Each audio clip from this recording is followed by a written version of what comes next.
just said the goral. Thank you. Goral is a way of life. It's not girl, it's goral, and it's not a gender. Goral is a way of life. It is a way of life. I totally agree. I use girl like people use dude. And some people are like, don't call me girl. And it's like, well, don't call me dude then. I mean, Well, and like specifically the goral said that way. It's it's terribly inspired by Gru's voice from Despicable Me. He's like, okay, girls, go to bed. So that is totally different read than I was expecting. It's something goofy I say with my siblings in our house. Like, we're just like, yeah, squirrel. And then when somebody's like, did you just call me a girl? We're like, no, goral. Goral is a lifestyle. Okay. It's a state of mind. Hey, where's my, here we go. Judge Lauren dropping it. Girl. It's a statement. It's a way of life.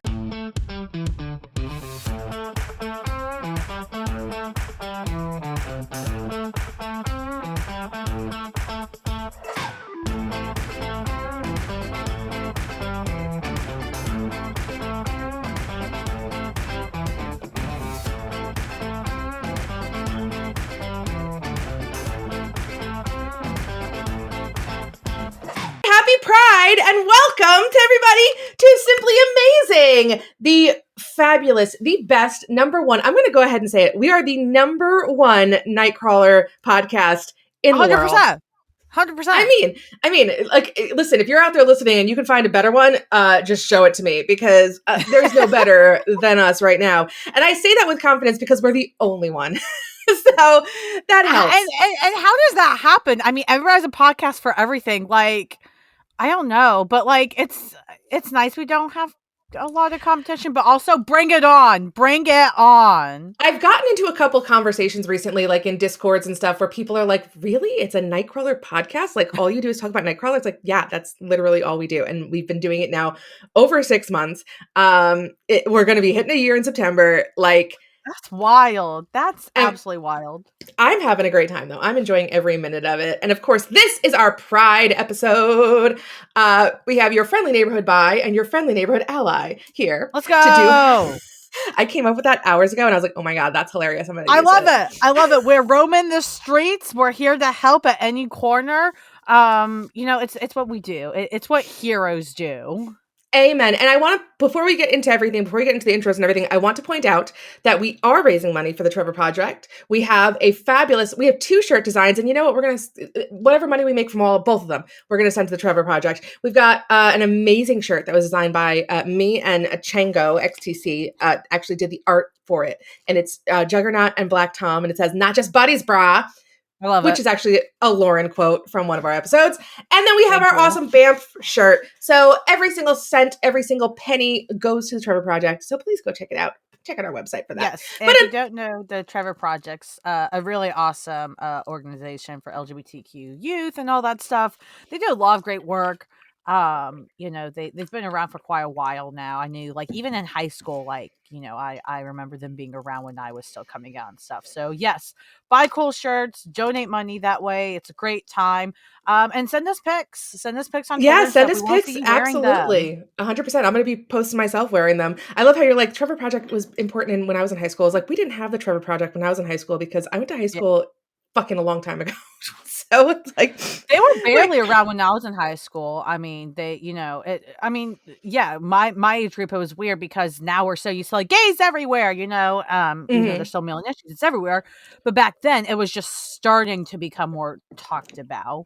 Oh yeah. I remember when I was in high school, they just were getting started. Like they were just starting to talk about having like a gay lesbian alliance like club in the school. Yeah. So yeah, that's how old I am. I'm fucking old. I go way back. Anyway. I am Nocturne, guys, the OG Nocturne, aka Lisa, aka your girl. And yeah, I'm joined, of course, by my amazing co-host, the fabulous, the one and only. I am Lauren, your friendly neighborhood bi, and Lisa picked out another really great issue this week that we wanted to focus on specifically because of its elements relating to Pride Month and Pride in general and supporting the community, intersectionality, Lisa mentioned earlier, which is one of my favorite words that is not talked about properly always. So I'm really excited to talk about this.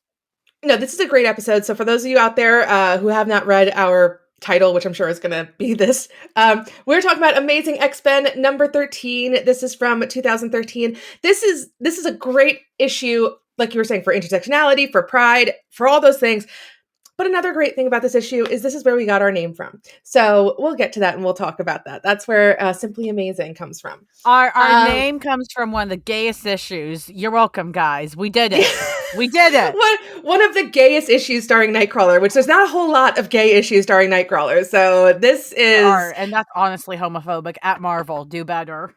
No, listen, I think the only thing gayer that Marvel has published with Nightcrawler in it is that Wolverine cover, which we should do. We should do an entire episode just about that cover, because that cover is so... It's iconic. I feel like anytime anyone talks about like any kind of slash relationships, it's that cover is always comes up because it's so iconic, and it's just like it's amazing that nobody at Marvel was like, wow, this is really gay. Is that our intention for this cover? Unless they weren't, they were like, let's go for it. Well, I think it's funny because, and when we do an episode talk about, but just because you mentioned it, I think so many of the Marvel editors in office are like, this looks really macho and masculine, print it, and they didn't realize how homoerotic it is, or maybe there was somebody in the office that did, and they're like, so I want this homoerotic shit published. I'm gonna act like it's really macho as fuck, so they publish it, and it worked. Whatever happened, they published it. It's, if you haven't seen it, basically Wolverine is sitting at a table and he's got a beer on the table, and the beer is just placed so perfectly that it could be his dick. Like it really could. And then Nightcrawler's just fucking naked in front of him. And for what reason? No one knows. And you know what the best part is? The interior issue is a totally different artist. It's Derek Robertson did the interior. I don't remember who did the cover, because when we cover this issue, we'll get to it. But the whole of the interior is Kurt's as a priest, and they're like chatting as BFFs. So it's just fucking brilliant. I love it. Anyway, let's get to this issue. As a lesbian say, that's some super core shit. All right. Yes, let's get to this issue. So we have Amazing X-Men number 13. James Tynion is the writer. And this is like, I think one of his only works for Marvel. He has not done a lot for Marvel at all. And yeah, who knows? I really want to say that. But I don't blame him. I mean, he's like in charge of the entire Bat everything, isn't he? At DC right now? No, what is he doing? He's in charge of something. He's doing something big with DC, I know. No, not anymore, really. He does Nice House on the Lake. That's his, which is Black Label. But past that, he wrote Batman for a bit. That run was you either loved it or hated it. There wasn't much middle. Somebody else has been on the book for a while. Zdarsky's picking up Batman now. So, no, he's not really in charge of anything at DC anymore, other than he does Nice House on Lake, and then most of the other stuff he's doing is indie. So he does a lot of indie work. Something's Killing the Children, which is an Image book. Got it. Okay. Fair. So I was completely wrong. Thank you for that, Lauren. I don't know where I got that idea. I don't pay attention to anything DC, period, at all. For a while, he was writing quite a bit of DC, so I don't blame you. He did Justice League Dark and Batman and a couple other things. It's just that era has passed, I guess. Gotcha. I mean, I'm going to be real. I stopped reading DC stuff, after Blackest Night. That's how long it's been for me and DC. So, yeah, that was the end of DC for me. It wasn't a bad thing. It wasn't I decided. It was just, I don't know. I just moved on. Whatever. Anyway, so yeah, James Tynion, George or Jorge Jimenez is here. I didn't look up pronunciation of all that stuff. I did look up pronunciation of Anole, because I was like, I'm not going to go through this damn episode trying to figure out how to say Anole, or if it's Anole or whatever else. No, it's Anole. I looked it up. I actually went on Google, and you can have Google to say it to you, and it's Anole. So yes. So the issue, it's called Charm School. The whole concept of this issue basically is it's starring the three main characters of this issue are Anole, Nightcrawler, and Jean-Paul Barbier, aka Northstar. And yeah, so this issue starts out with a young blonde boy is waiting with a cup of tea or something at a Starbucks or something like that in Chelsea, waiting for Vic to come, and Vic does not show up. Oh, Vic. Oh. I know, because he's okay. So yeah, we'll get into the intersectionality about in a minute, but it's just, he's a character who he's gay and he's got a physical mutation. So it's you know, he's trying to meet the right person. He wants to go on dates, but then there's that like feeling of, you know, what, like, are they really going to like who I am? I think everybody can relate to this. If anybody out there has done online dating, I think we all can relate to that feeling of like, I know I put pictures up and I know I said what I looked like, or I said something, or, you know, whatever else. But like when you go to actually meet that person, it's like, oh my God, what if they are disappointed by what they see? Like that is a very universal. Maybe I just have really low self-esteem, but I feel like that's a No, universal kind it of. is. I mean, it is. I mean, unless, you're just like, completely egocentric or, narcissist to the highest degree. I mean, even low level narcissists, right, get insecure and stuff. And especially with online dating because you haven't even met them and then you have to worry about stranger danger and stuff. Oh yeah, I have my own personal story where basically I was going back and forth with this guy on like OkCupid or Match or one of those fucking things, and we had the best rapport, and we had the best conversations, and he was so funny, and then we met, and I could tell the moment I walked in that like I was not what he was expecting, Mm. and yeah, and like here's the best way to know that the person that you've met for a date is not interested in actually going on that date with you is when you sit down at the table at the restaurant and they hand the menu back to the waitress and say, "Oh no, we're having drinks. No food." And I'm like, "Okay, this is going to be short." Wow. Yeah, I'm like, "Okay, That's this is fucking going to be short." awful. Yes. I mean, here's the That thing though. Listen, I'm not everybody's cup of tea, and that's totally fine. And not everybody is my cup of tea. So, you know what? We all have our preferences. We all have our likes and dislikes, all that shit. No tea, no yeah. shade, no judgment on that. However, I felt like I was pretty forthcoming with my pictures. I don't know what he was expecting. Maybe it was just too much. Maybe it's just like this is Probably intimidation. Let's be real. And I mean, imagine having that situation, but then, you've also got, let's say, the person is gay or something. They expected a woman or you're a dude or something. Like, it's hard when you bring in all those other layers because you're right. Just, for anybody, those situations are hard and they suck. But then you add these other layers like, oh, well, they thought you were this gender or something. You're not that gender. You're a different gender. Oh, they thought you looked very human, but now you look like a fish. Oh, yeah, they don't know what yeah. to do with that. And that level of judgment, even if you're absolutely right, a lot of times we do this unconsciously and everybody has a right to their own what they're into and what they're not. But oh my God, like there's a line that once that's crossed, it doesn't matter if it's intentional or not, it hurts. Oh yeah, absolutely. And like the one thing that I feel like is a little unclear in these first two pages is, so it appears that like Victor, he's there at the coffee shop. I feel like was he wearing an image inducer? Like I'm very confused about that part of it. Like cuz he seems to be there and then all of a sudden everybody's like shocked to see him and it's like, so was he wearing an image inducer while he was waiting, or I don't know. That is unclear, but whatever, we can move on because there's more to the issue than just that. But we got Lady Masterminds, one of the LMMs, is here, and it's Just actually as annoying as the original mastermind, like just Oh, another piece of they're the shit. worst. And here's the thing, we're going to talk a little bit about the ladies mastermind because I've got some theories about them and their relationship with Kurt. We'll get there in a second. This issue has a lot to do with my feelings about their relationship with Kurt, but so I just want to make it clear, this is Reagan Wingard. I'm just going to mention that right now and we'll get into it later, and yeah. But yeah, so Reagan's here and she's about to fuck shit up, basically. She's like, she sees Victor, she's like, oh, he looks sad. He's someone I can play with, and so she's gonna do that. But then we end up back at the Jean Grey School for Higher Learning. Guys, remember when it was called the Jean Grey School for Higher Learning? How wild is that shit? And I mean, it's so the artist on this book is Jorge Jimenez, and I really have loved his work on Batman.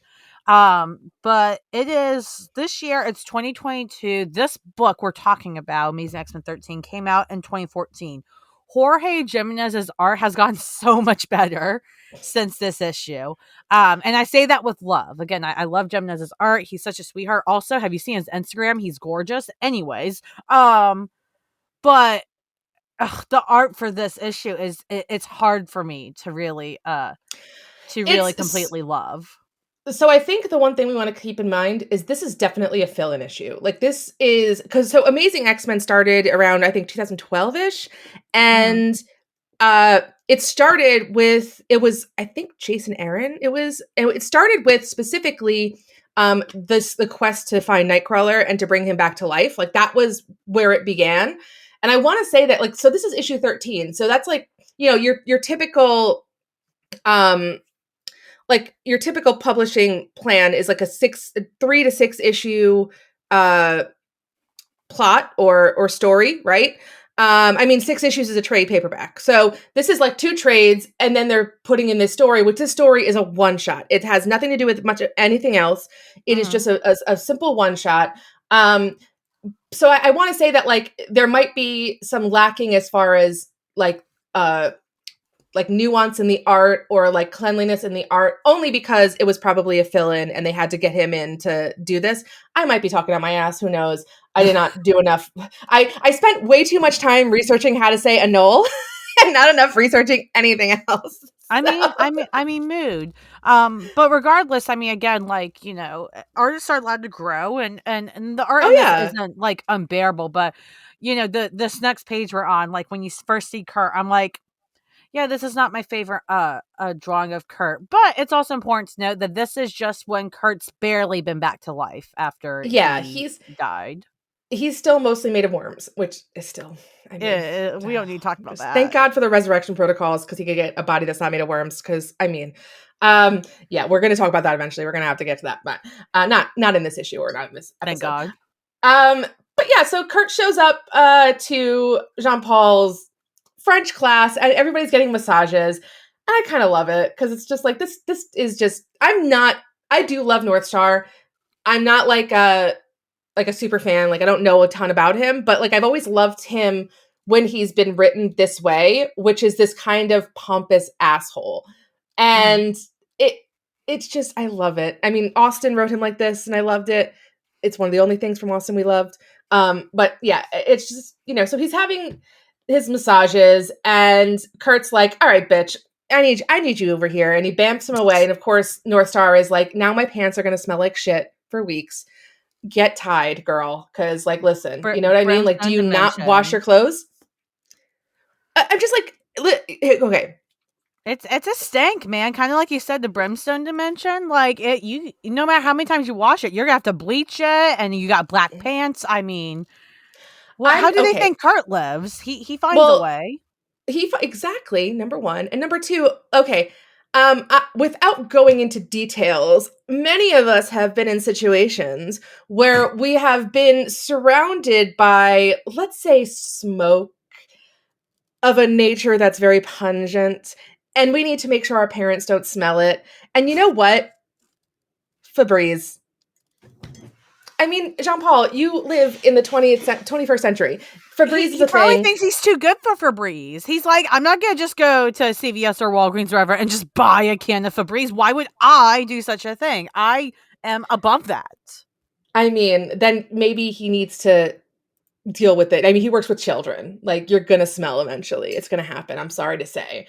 But so basically, the next page we get is So Nightcrawler's like, "Where the fuck's Anole? Like, he's not here."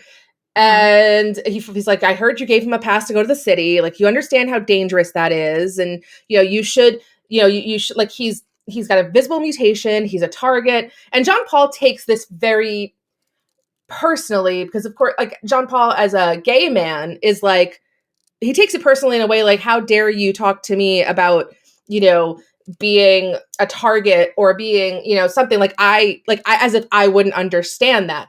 And I think this is where like the intersectionality really comes in, because the idea of this whole issue is that Victor needs both someone who understands his gay side as well as someone who understands his visible mutation side, really, in order to kind of come to terms with the situation and move on. Because, as much as Northstar is like, "Yeah, well, I'm gay and he's gay and we get along," it's like, but Northstar, like, bitch, you're pretty good looking. Like, you're not a Well, green yeah. troll. Yeah, I mean, it's the desire that, okay, great, you accept me for being gay. Hell, you even embrace it. That's wonderful. But when it comes down to this other part of me, like even just the physical, you still don't accept that. And so it doesn't, at that point, I imagine it doesn't matter at that point whether or not he's accepted for being gay. You still don't accept this other thing. So, you have It's to accept every aspect, not just the one that you can identify with and the one that you understand. Northstar, like you said, understands the gay aspect. He doesn't understand the physical mutation aspect. exactly. And like like I understand his anger at Kurt in that moment where it's just like, but at the same time, there are certain things that you're never going to face, like Jean Paul. There's just certain things you're just never going to face. It doesn't matter. And, of course, in this case, Kurt, no, even though Kurt is not gay and that's up for debate with a lot of Logurt shippers. But even though he's not gay, this is something that he understands much better than Northstar does. And so when we move back to Chelsea, can I just say this? I miss Rockslide so much. This issue reminded me of how much I love Rockslide and his relationship with Anole. They're so fucking adorable together. I miss him so much. Bring him back. I don't know, whatever gate he is now, we don't need it. Bring him back. But so yeah, him and Rockslide are chatting. And of course, we see a lot of people reacting to Victor as he's walking down the street. And they all are kind of reacting with disgust. Mm-hmm. But I think a lot of this has to do with Lady Mastermind. Let me tell you, I grew up going to New York City a lot, and it takes a lot to it takes a lot to get New Yorkers to stare at somebody. It really fucking does. So I have a feeling this is a lot more of Lady Mastermind's work in getting that. And all of a sudden, so JP shows up and he's like, he takes Santos's phone and is like, "Hey, Victor, what the fuck's going on? You got this blue asshole on my ass. So, and I don't like it like that. So you better fucking tell me about something or why you're not here." Because apparently Victor said he was going to go meet up with a friend from school. And It was actually, he was going to meet for this date and he wasn't very forthcoming about that stuff. Mm-hmm. So in the process of his conversation, all of a sudden, like 5 versions of the guy he was going to date named Gnome. Interesting choice for name. I mean, was Mike not good? I don't know. Gnome is an interesting choice. All I'm saying. I'm just saying Gnome. The only Gnome I know is Nomi Malone, and she's the only one that matters. So, but basically, anyway, so all of a sudden there's 1,000 gnomes, and they're all like, "You're gross, you're disgusting, you want to kiss me, your skin feels gross, blah, blah, blah." And, of course, Anole is young. He's a kid. He's, he's younger. And he's just not able to really handle that, And I'm sure that, see, this is another interesting thing that I'm going to ask you about. Mm-hmm. What do you think about, because there's another level of this here where, so Kurt was born the way he looked and he was raised that way. He doesn't know any different. Right. And I can't imagine how tough it is for someone who was not born that way and suddenly to have their entire body just kind of change completely into something.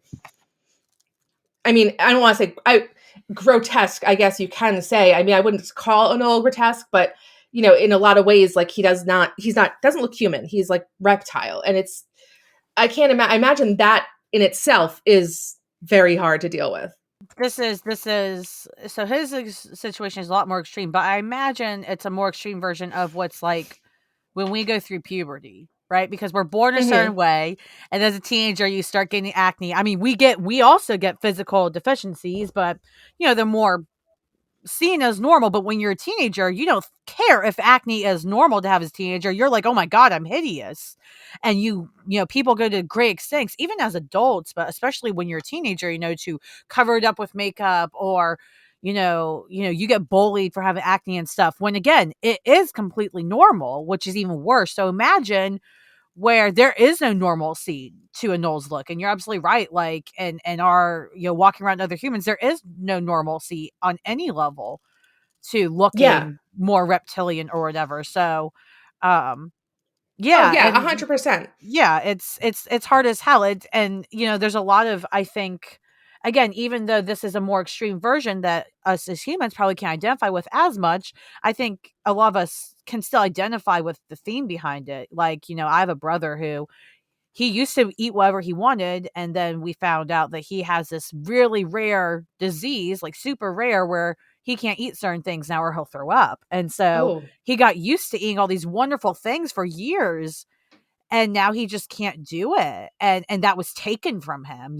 like because of the situation. So and I know that's been hard on him. So yeah, I can only imagine for Anole how hard it is. And then you can't escape it. You cannot hide that. You can't hide how you look unless again you use like an image inducer, which is interesting that that's never discussed in this Yeah. issue. Like it's interesting he never thought, well, I think I heard Kurt use an image inducer. Let me go like try to like steal one from the danger room or something, You know what though? I got to be honest. I mean, the image inducer is a bit of a deus ex machina. Like it's just, it's we do have to do the episode The Big Dare one of these days. We haven't done it yet. We have to do that one. That's the one where Logan dares Kurt to walk without his image inducer.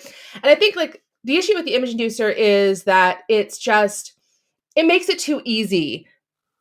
Like unless you have a story, I don't know. I get what you're saying. You're totally right. It would have made sense for him to get an image inducer for this, but at the same time, like unless you have a story to tell around that image inducer, I don't love the idea of it always being available and always being around. No, I agree. And it would make sense to me that at this point in time, those wouldn't be available because, when the early X-Men comics were out, that was still something explored. But I imagine by 2014, right? Especially in Jean Grey's Institute, that's something that wasn't explored in terms of, no, that's not an option. We don't want you to hide who you are. We're going to teach you, that it's okay to love yourself. And if somebody puts you through hell, you let us know and we'll back you up. We'll figure out what to do.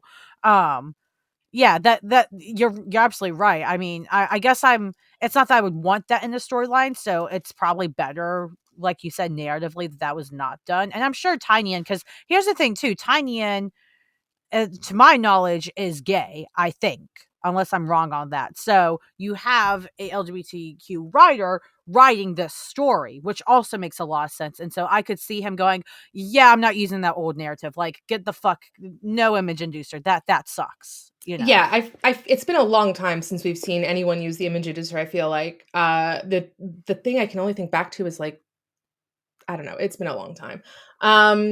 So moving on to the next page. I kind of love how this page starts where is Kurt just interviewing everybody at the Institute? Like, is he in charge of making sure they're not overpaying people? Because he just seems like he's talking to Dupe now and he's like, what do you do here exactly? And the answer to that is Dupe gives good dick. That's what he does. That is literally canon. Dupe is like a fuck master. He is. I didn't make this up. It is fucking canon. I'm pretty sure he fucked Wolverine. Like, Dupe is everybody's boyfriend or girlfriend or whatever you want to call it, because I don't really even know what Dupe's exact gender is. I don't think Dupe has a gender. Here's the thing. Nobody knows anything about Dupe's character except a couple things. And one of the things is that he's a fuck master, basically, without any way of putting it. And he literally taught, like, sex education essentially at this school. Like, that was literally what he did, which I think's fucking rad. That's fantastic. I love it. I'm a big Dupe fan because I loved X Factor and Ecstatics way back in the day. Like, those were some of my favorite comics that when I first started reading, I loved them so much. So now Northstar is on his way to go get Anole, and Nightcrawler's like, I'm coming. And he's like, and Northstar's like, no, you're not. And he's like, well, if I don't come, then I'm just going to BAMF all around you until you smell like shit. So how about it? So that's how they end up heading to New York City. It's just more bullshit from Lady Mastermind. She's being terrible to Victor. I mean, poor Anole. What the hell's new? I mean, she's just being awful. And she's making him like obviously see things and then being like, haha, but you can't have this. And then he's running and he's all sad as hell. But then Northstar comes in and punches. Yes. Yes, Northstar. Yes. He comes in and punches, but like he punches like her. It's not her he's punching. He's just kind of like punching like her. It's an illusion of her illusion. There we go. Her illusions. They're not magic tricks. They're illusions. So yeah, he's punching the illusions. Kurt's like, what the fuck's going on? This is weird. And Lady Mastermind then singles right on him and makes him think he's back like in Germany with his cute little, I don't know, he's like all ripped up little pants and he's like a little baby Kurt. Baby Kurt. And oh yeah, so she's just like fucking things up. And he's like, I'm a man. And I don't know, for some reason, like an Azazel looking Wolverine thing shows up, which is like, I don't understand what that is, but okay, I'll take it. Oh, and the thing I forgot to mention was before Kurt and Northstar left, Kurt was like, I need my swords. And I'm like, bitch, get it. Yes. Who does not love a fucking sword, right? Yes. And the best part is that he goes, an illusion? I knew the swords would come in handy. Yes, sir. Absolutely. Yes, he's just like cutting right through that bullshit, like literally. And then, of course, on the opposite side of things, Northstar is also being fucked up by Lady Mastermind because all of a sudden, Kyle is there and Kyle's like, I don't want anything to do with you. And then Aurora shows up and Bobby shows up and is like, you're gross, you're unbearable, we don't love you, we hate you, whatever. And then Kurt shows up and is basically like, you're disgusted, your life disgusts me, you inflict it on children. But then his head is cut off by real Kurt, because that's fake Kurt. Real Kurt does not tolerate homophobic fake Kurt. Unacceptable. He does not tolerate him. Yes, he is like, nope, enough of that bullshit. And then they have like this moment, which is like, okay, you're in the middle of a battle. You don't have to have this moment, but it's cute. Where, Kurt's like, first of all, Kurt is like, it's one of Mastermind's daughters, Martinique Wingard. Now, it is Reagan, 100%. It's not Martinique. However, I don't know if James Tynion screwed it up or if Kurt screwed it up. And I like to think that Kurt did. I like to think that he's like, it's one of those bitches. I don't know, Martinique, Reagan, I don't know, it's one of those bitches. It's one of those Mastermind bitches. So I kind of like the idea that he's like, whatever, it's one of those stupid Mastermind girls. Right. And this moment here, like, yeah, it's in the middle of battle, but I think this is one of the biggest points of this issue and one of my favorite moments, but especially as a Nightcrawler fan, but in general, especially for Pride, where, at this point in time, it had been established that Kurt was basically essentially a priest, a big part of the church. And when we see here, Northstar internalized that. And so, Kurt's like, Jean-Paul, do you really think so little of me? And Jean-Paul goes, well, we were never close. And Kurt said, you always kept your distance. I respected that. And then, Jean-Paul brings up the elephant in the room and the church. And Kurt said, Jean-Paul, listen to me. I've been to heaven. I remember you there fighting beside me. That is all that matters. So this is a really good moment for both of them because, it shows that, we can't, and I think it's important for us in the community to remember that we can't assume things of people that are religious and stuff, number one. I know I'm guilty of that, being like, oh, well, this person's super religious. They probably have underlying homophobic intentions or thoughts or feelings. And that's not always the case. And two, it's really great because Kurt doesn't justify himself or he doesn't try to defend the church or his religion. He simply says, I know you are good in his own way, right? To him, that means going to heaven. And so he's said that, and said, look, that's all that matters. It doesn't matter what a Bible says or what I think a God says or what you think a God says. This is the fact I know, and that's it. And I just thought that was a really nice moment because it was a quick way to have that discussion that had, especially for Jean-Paul, it seemed like he'd been wanting to have with Kurt for so long, but never felt he could. And it was taken care of just like that. I totally agree. And it was nice to see. Oh yeah, absolutely. And I think too, one thing to consider is like Jean-Paul and Kurt are very different in a lot of ways. And I don't know that they're two characters who would ever be friends. Do you know what I mean? Like, they're colleagues, they're work acquaintances.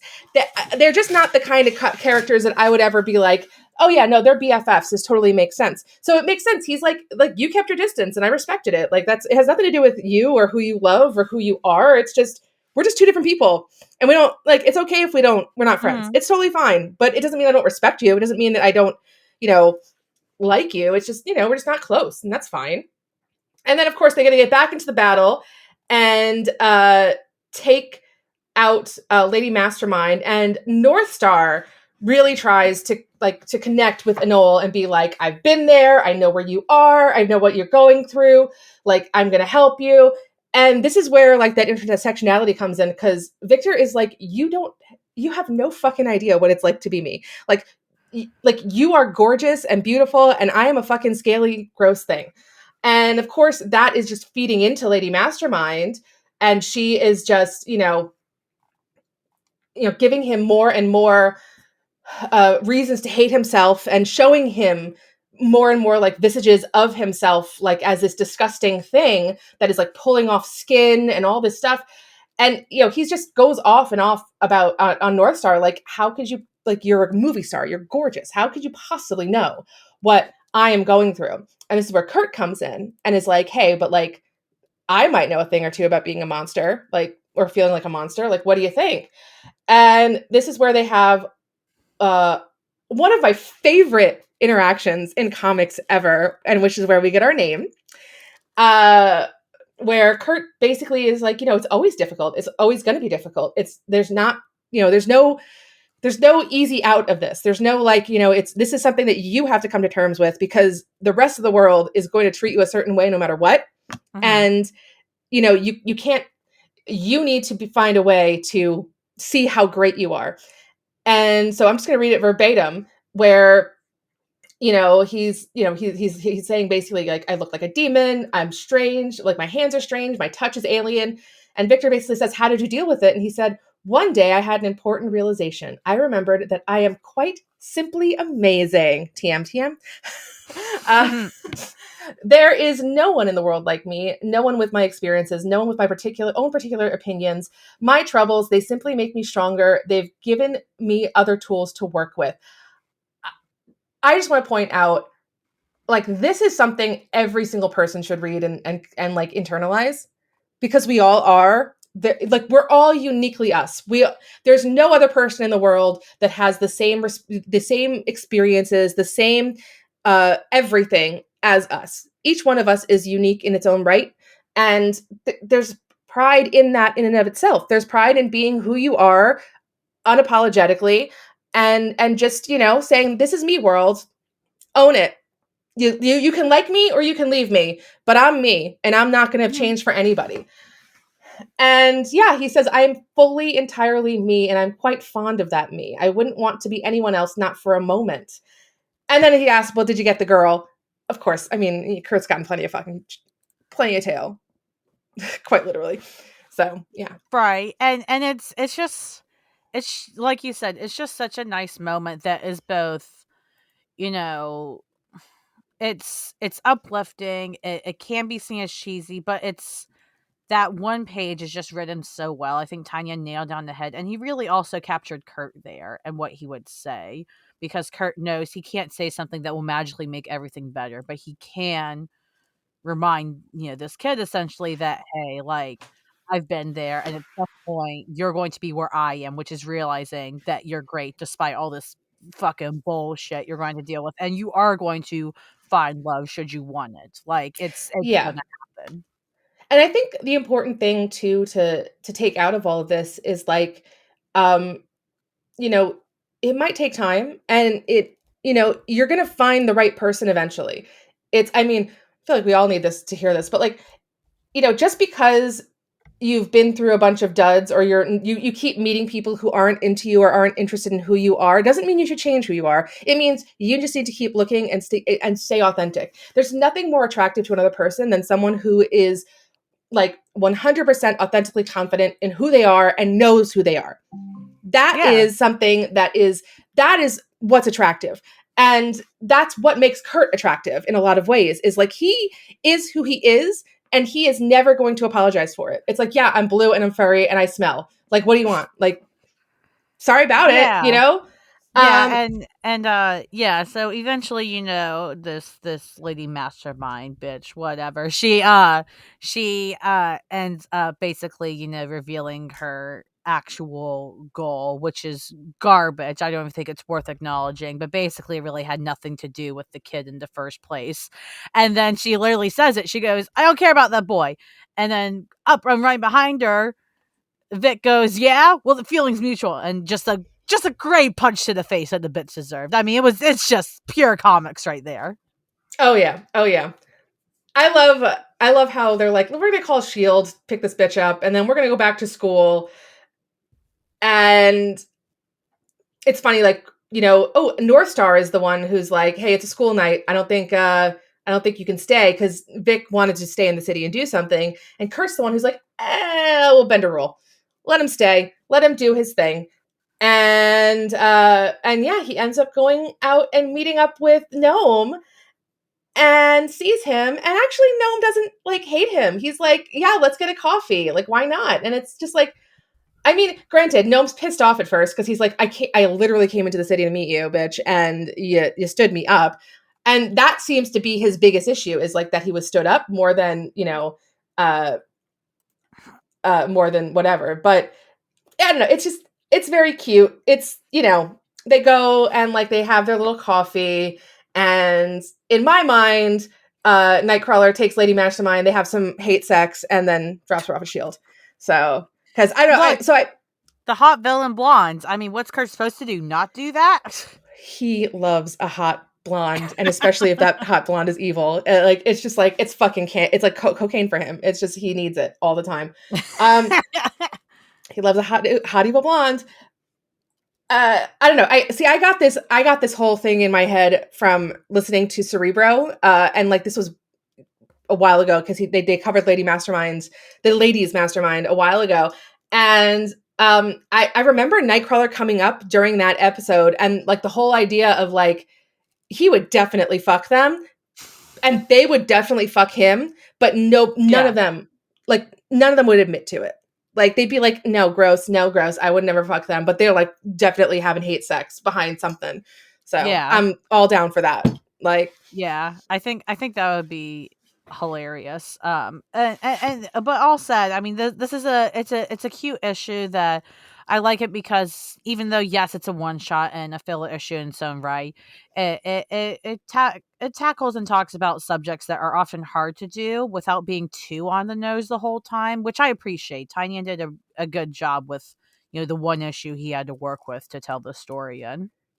Yeah, I totally agree. I mean, I will say that whole little Simply Amazing speech is something that so I think we talked about this a little bit before, but during COVID, which was a tough time for everybody, right? We're all like kind of stuck in our houses. We can't do anything. We don't know what's going on. And, we're trying our best.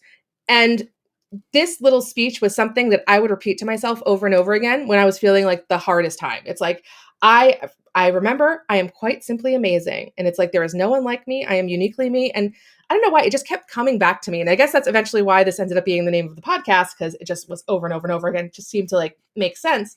But yeah, it's a very heartfelt issue. It's very cute. It does a very good job of showing that intersectionality of like, it's not everyone, no matter how alike you are to somebody else, you're not going to have the same experiences, and you might not necessarily be the one to help them. So, it's kind of that. I love this issue. I'm really glad we did it. We did this. I think it's super cute and super fun. And yeah, I totally recommend everyone go read it, especially all those Anole fans out there. Yeah, 100%. I mean, I didn't really know Anole till I read this issue at all. So I'm all on board with Team Anole. I don't think there's much else about Anole, to be perfectly honest. I hate Justice to say that, for Anole, then hashtag. Justice for Anole. Oh my God. I don't know if does Anole need justice? Like, everybody's telling me. You guys, let us know. Does Anole need justice? They did this issue and then put him back in the closet, it sounds like. That's not acceptable. Gay rights. Well, I mean, he's still gay, but he's probably in a closet somewhere. I wouldn't be surprised. I mean, Anole's the kind of kid. Where is he? Where is Anole? Anole's the kind of kid who like walks into a closet and can't find his way out. I totally believe that. Oh, poor Anole. Poor No, justice for Anole. Justice for Anole. We love him. Justice for Anole. Anyway, well, thank you guys for coming back and enjoying us for this fabulous Pride episode. Yeah, if you have not read this issue, please read it. It is so fun. It is so cute. And yeah, you get that cute speech by Nightcrawler, which I would say for any of you out there who are struggling with anything, just print it out and put it on your mirror and look at it every single day. Honestly, and remember that. Yes. Yeah, right? 100%. And If you guys have any other moments that you might call pride moments that involve Kurt or anything, or even just other X-Men ones, let us know. Tweet them at us because we want to see them. We want to talk about it. We want people to know about them because all of the X-Men are gay. That's just a fact. I don't know what to tell you.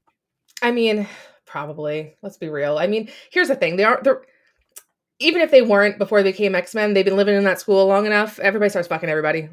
Well, and listen, they're mutants. They're technically a species above us, and we all forget this because up until this Krakoan era especially, the mutants have basically been written as humans, but with powers, but they're literally a species above us. Evolutionarily. So, why wouldn't their view on sexuality and gender and stuff evolve beyond what ours is? It wouldn't start that way if they're like, look, we're in the human world, but see, this is an interesting thing you bring up because whereas they are, this is definitely a topic for another episode because the idea are mutants another species? Are they the next evolution in our species? Where does it, because the thing is they're not a fully other species because they can reproduce with humans. So they can't possibly be a completely full other species. And then the other side of it goes to it's that nature versus nurture, right? So even if they are a whole other species or this next evolutionary step species, they're still socialized as humans, especially when they're young. So it's yeah. I mean, you're not wrong. Can evolve now that they have Krakoa. Oh, yeah. I mean, Krakoa is evolving them in lots of ways. That is for sure. There's a lot of evolving happening in close quarters and probably right in the middle of Krakoa. We just don't get it on page. You know what I really would love to see? I want a one shot, and I want that one shot to be about Rachel Summers. And it's just her at the bar with Blob at the tiki bar. And Blob just keeps refilling her drink because she's just every night I go to bed and I hear my parents fucking Logan and I can't do it anymore. Every night.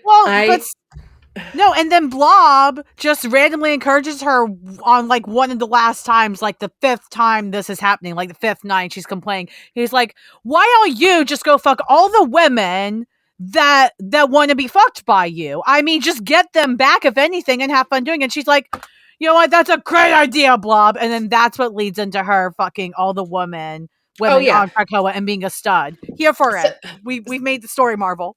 Listen, Connor from Cerebro said it best when he said that she needs to be the Shane from the L Word of Krakoa and just be crushing that puss because I totally agree. 100%. Get this girl in, get this girl doing something. Get her in as many women as possible. I mean, what? Mm-hmm. This is what happens when we bring up Rachel on this podcast. We lose our shit. We really do. Here's the thing. I'm not gay. But for Rachel, though, I don't know. I mean, that makes me question things because Rachel is hot. I actually really... I have this idea in my head that I'm eventually going to do a classic Excalibur Rachel Summers cosplay, with the whole hound outfit. Do it. And the mullet haircut. I just need to commit to getting a mullet. Or just get a really crazy wig. That's true. I could do that too. Well, guys, again, I guess we'll let the Rachel talk be the end of our Pride episode.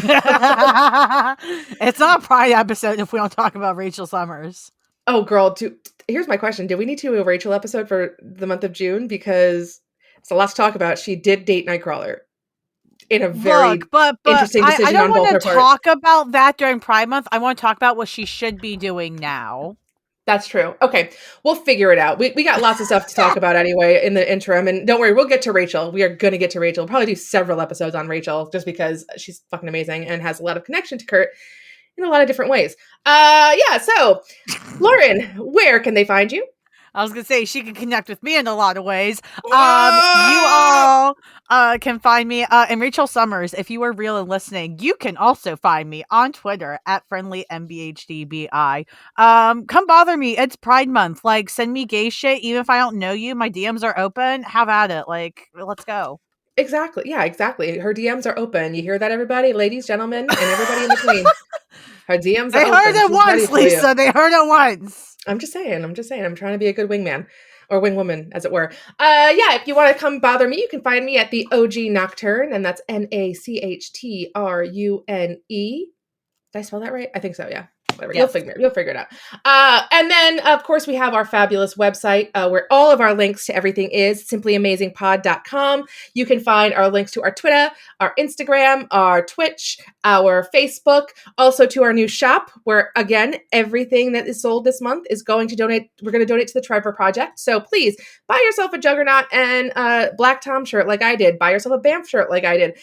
Yeah, I bought it all. So please do go enjoy, get yourselves, show us what you look like in it. We want to see you wearing it. And like I said, again, every single cent is going to go to the Trevor Project. So it's a fantastic way to support Pride and support people in general this month. Yeah. And yeah, we'll be back next week with another fantastic episode. If you like us, review us, rate us, tell us you love us. If you don't, I don't know, keep your mouth shut. We don't need to hear from you. It's okay. Actually, if you don't love us, tell us too, because I want to hear about it. I want to know. I want to know what people don't like about me. All right. So maybe any press is good press, depending. Well, that's it. And maybe honestly, if people can tell me what they don't like about me, and I can add it to my Match profile and be like, hey, hated for these reasons, right? I'm waving my gavel around. I was gonna say, I want people to know that as you were saying this, you were waving your gavel, like being very threatening. I am very threatening. This gavel. This is from when I was an auctioneer, ladies and gentlemen. I used to be an auctioneer, so listen. Anyway, I just think that you should have that right next to you in the bedroom. So if anybody messes up, gavel rolling. You are doing garbage. Oh, girl, that is such a good idea. Okay, that's for another podcast. for another podcast. And for anyone out there who is dealing with any issues, any crisis, anything where you feel like you are not enough, maybe identity issues, trying to figure out who you are as a person, you know what? You are uniquely you. There is no one else like you in this entire world. And don't forget that you are simply amazing.